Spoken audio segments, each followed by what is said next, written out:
Money chaos, the one thing side hustle.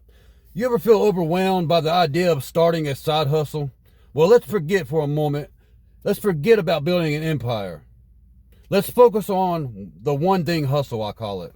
See, early in my journey, I didn't have time or energy for a big second job, but I could do one thing very consistently. I could go to Goodwill and I could go to Amazon stores and I could take them items and list them on Whatnot and eBay, and I could make, starting then, I still do it to this day. Back when I first started, I was only making $25 to $50 a week, but it was the start of something. It taught me that small, consistent actions add up to big results. You don't need a full-time business to start. You just got to start with one thing, the one thing hustle.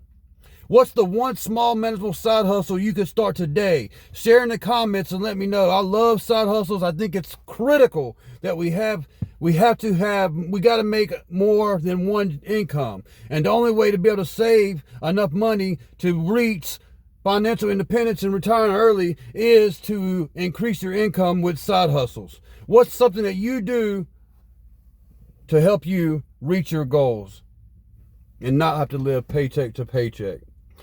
Thanks for sharing. Thanks for watching. Praying for you. Love you. See you next time.